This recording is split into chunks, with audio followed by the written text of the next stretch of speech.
much for joining me. My name is Mary, and this is my no-buy year. The purpose of today's video is dual. I'd like to share with you some of my March favorites, and there are some really interesting discoveries that I was able to make pawing through my collection. Second purpose is to layer that idea with a 3-month check-in for my no-buy year. It seems like a good time to reassess the purpose of my no-buy, which I will link to an earlier video up in the cards, and also to assess whether my mind is undergoing the mind shift that I hope it goes through, and to determine how I'm using the time that I'm freeing up by not compulsively shopping online. I did jump into the no-buy rather spontaneously without much forethought, and I just want to make sure I'm on track with my goals. The 4 chapters of this video will be, once we're through with the preface, skincare, and I have some wonderful discoveries. I have found the product that truly balances my skin. Chapter 2 will be cosmetics. I hit pan for the first time on any cosmetic product, and you are the people I want to share with. Third category will be handbags, the 2 bags that I pull out of my closet in a ritualistic manner that serve as harbingers to the summer months and the spring months where I attend several conferences. So I'm delighted to share those 2 with you in chapter 3. Chapter 4 will be lifestyle. Okay, so if you think of this as a table of contents, I will add timestamps below. To open up the description box, you just click that little doohickey or click the show more, and it will open up the description box. I also will link any videos that I refer to down in that description box. I'm especially excited to share with you a wonderful video that Lisa Eldridge put together based on some of her experiences working for Tim Burton on the film Dumbo. So, saving the best for last.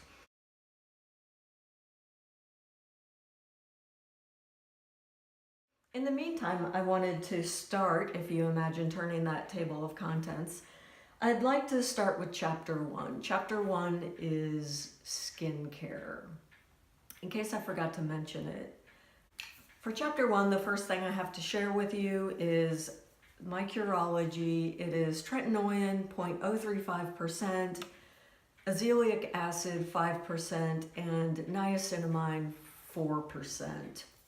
Now, my skin had a hard time with my old prescription, which was 0.7%, I believe, of Tretinoin. As soon as I hit the winter months, Peel City, it was awful. My skin has been in a state of nervous anxiety and peeling and splotchy red hyperreactivity. And I finally have hit balance. And it's not because the weather changed. The one thing that I changed in my skincare routine, I added this product. I purchased this in that Christmas hysteria leading up to the holiday season, but did not open it up until March. I had several sample size toners that I was burning through, none of which were particularly impressive, any of which may have been exacerbating my hyperreactivity, I now realize. This is the Biologique Recherche. The formula is P50V as in Victor. This is their mildest version. I had also purchased the same size. This is their smallest size. I had purchased the same size in the lotion P50 1970. That is the full dose. I feel fairly confident my summer skin will be able to handle that, but this, unlike any other product I own, virtually immediately calmed my inflamed skin. Now, the second benefit I noticed from using this product is I instantly saw a glow in my skin, a true lit from within inner glow, the sort of look that I've always been trying to emulate in my aging skin. So I am thrilled with this, and I will continue to use it until I run out. I feel that between this product, I use it once a day, between this and the same size regular P50, I ought to be able to get all the way through to the fall. I don't use an awful lot of toner. There's a wonderful video I will link below if you are not on a NoBuy and are interested in this. This is sold from a spa in New York called Rescue Spa, and the owner has put together some wonderful videos on how to apply this product. The other discoveries for skincare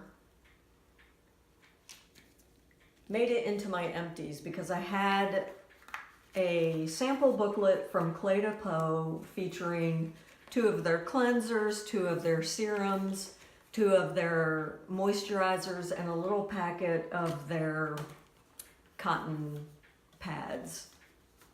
And the daytime moisturizer is splendid. It reinforces that glowing look. The 3rd or 4th ingredient is glycerin. It is exactly what I'm looking for in a winter skin daytime moisturizer. It has SPF of 22. That SPF is a physical sunscreen. I love it. The little sample pack lasted me about 2 days, and I'm now onto the night version, so I love it. Sadly, I cannot purchase it until next year, but I do have a birthday in July, so I'll have to think carefully about my wish list for that birthday. That wraps up my skincare.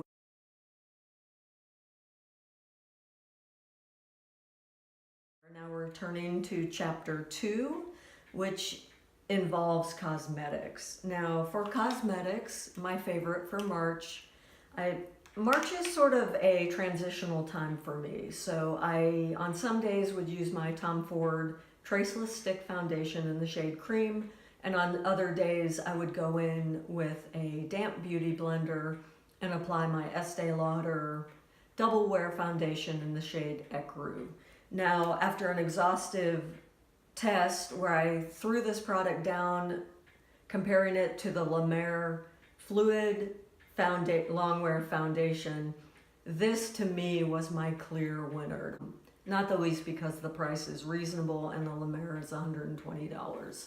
So I very much enjoy this product. The other thing I changed in terms of my cosmetic wardrobe, if you will, I pulled out 2 products that I tend to use in the summer for bronzer.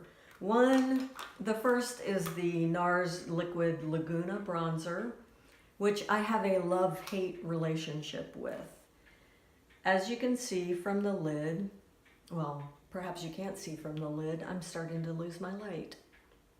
The product is very fluid, very liquidy, and they recommend that you shake it vigorously. However, when you shake it vigorously,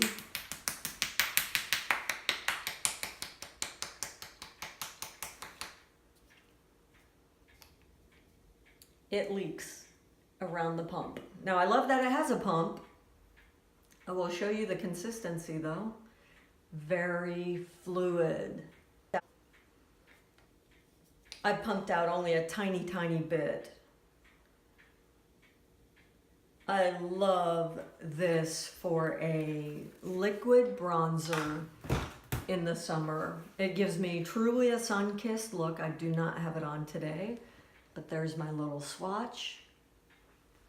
And I adore it. The other bronzer I bring out in the summer months is my Bobbi Brown Illuminating Bronzing Powder in the shade Aruba. And looky there. That is the first time I have ever hit pan on a cosmetic product. I'm so proud of myself. perhaps a bit oranger than the Stone Street Bobbi Brown bronzer that I typically use, but I find that it gives me a very natural sun-kissed look to my cheeks, and I adore it, clearly, because it's the first product I ever hit pan on. Final cosmetic product that I'm going to share with you is also a summer favorite, and it is the Laura Geller Baked Blush in the shade Pink Buttercream. And it is just a perfect pink for me. I find that given the right, it's very pigmented, but given the right brush, natural hair brush by Chikuhodo, don't feel that you have to run out and get it, but a stippling brush would be wonderful with this kind of highly pigmented pinky bloom, as would any number of natural hair brushes, or just go in with a very careful light hand so you don't look clownish. Okay, that does wrap up my cosmetics.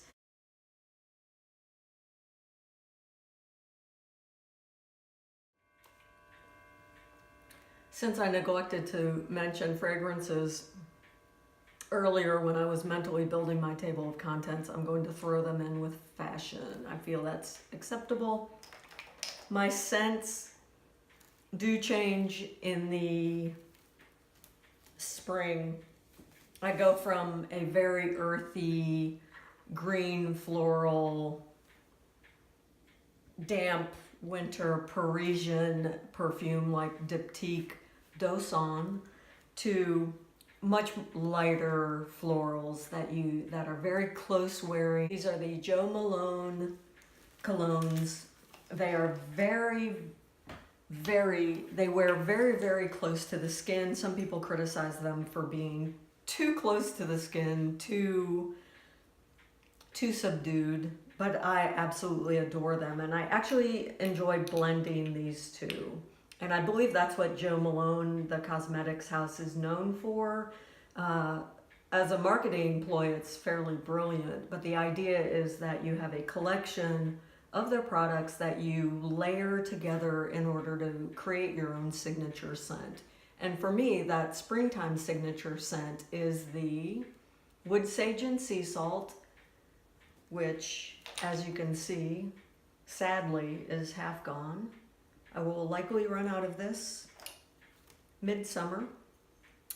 And the other is the Bluebell, which is equally well loved if you take into account the different sized bottles. This is the large size. My Wood Sage and Sea Salt is the smaller size. I adore those scents.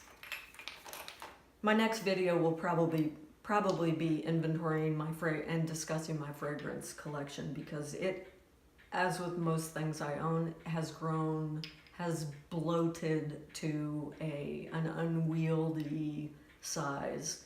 The other two more summer scents that I sometimes dab into as early as April are the Erin Mediterranean Honeysuckle and the Replica Beach Walk. And again, these two layered, to me, smell like the summertime. The Beach Walk alone is very beachy. Add that Mediterranean honeysuckle and you have all of the vibrant, heady flowers of the summer, of a summer walk in New England. I love it. I love it. That concludes the fragrance. I just have two handbags to share with you. My Rebecca Minkoff, it is the Reagan Satchel.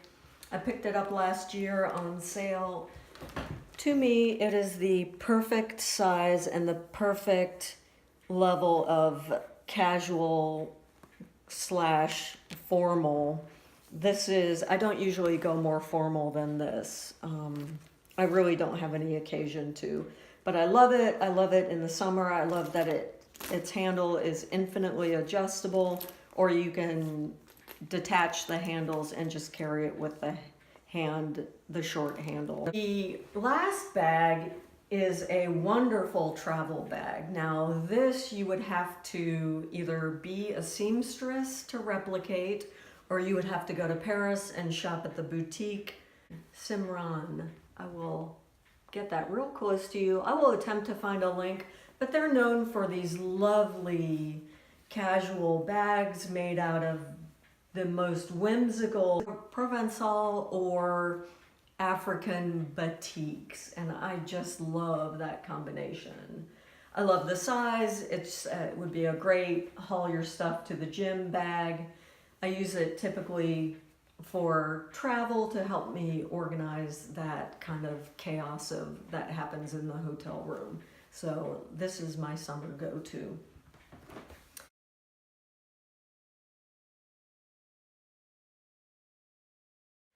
Lifestyle. My primary objective for my no-buy was to recover time, specifically recover time to get back to my artistry. I have been able to clean out my studio. I've had small pieces of time. We have had the end of a grading quarter. I have had other work obligations and opportunities, and while I have prepared my studio and my palette and done some practice sketches, I haven't done anything long and sustained yet. However, the blossoms are blooming. I feel that I am probably going to it's easy enough to tackle a small nature study inside my studio. I'll be able to venture out beginning next week for some landscape painting, and I can't wait. I feel that vigor of the spring sap coursing through my veins. Two final things I'd like to share with lifestyle. I'll blow through the professional opportunities fairly quickly, but I earned some grant money and a few opportunities for a paid conference where I get to basically go and work on projects with other high school teachers to bring computational thinking into the core curriculum. Very much looking forward to that. It's in Charleston in June. A local district conference that I get to go and attend. My district formed a cohort and has distributed grant money to 25 teachers from kindergarten through 12th grade to integrate technology into their classrooms and to work together to develop curriculum. So that will extend a little bit into the summer as well. But I truly am growing as a teacher through that opportunity. And last but certainly not least is, I will link it below, Lisa Eldridge she's been very silent about this opportunity on her channel, but she finally shared an interview with Ava Green, who's a beautiful model / actress. She was one of the Bond girls. I can't remember the name of the film. Casino Royale, the recent one with Daniel Craig. The face that any makeup artist would kill to be able to work with. She truly has muse status. That's one of the things I truly love about painting, is working with portraiture and having that long process where you're working with a model and the work that you create transcends either your vision or what the model looks like on the surface, and you truly are a conduit to something aesthetically beautiful and unique. And it's more than the painting or the drawing or the experience applying makeup, I would imagine. I'm speaking as an outsider. It becomes something transcendent. So I'm also very interested in the behind the scenes theater production, that mesmeric world of creativity and invention. And you get a good solid glimpse of that if you ever have the opportunity to watch one of the Metropolitan Opera House's simulcasts. In a theater, they are fantastic. You're behind the scenes, you witness all the set changes, you see the whole theater that goes into these marvelous artistic moments of time. And Lisa Eldridge interviews Ava Green, and she inserts still pictures of the process of working with models before she even sat with Ava Green, working with the director, and idiosyncratic contexts that come up in film production when you're filming over the course of a number of years, and how that impacts the artistry of the cosmetics and the costume. And truly, it's a visual feast for the eyes. I hope you do check it out. It will be linked down below, and it's worth the 15 minutes or so. Miss Eldridge has also, if you don't know of her, she's a makeup artist to the stars. She's had a long, illustrious career, and she just has a wonderful demeanor, very generous with the information she shares, a natural teacher, and she has a wonderful, wonderful YouTube channel and website with all kinds of valuable content. So please visit her. Thank you so much for joining me. I hope the light is still okay. I've actually filmed this video 3 times now because I can't quite dial in the light in my house. My windows face the wrong direction. I need north light. I'm ready to sell this house and get north light. Anyway, toodles, ciao. Hope to see you on my next video. Please say hello in the comments, and I hope you have a lovely week.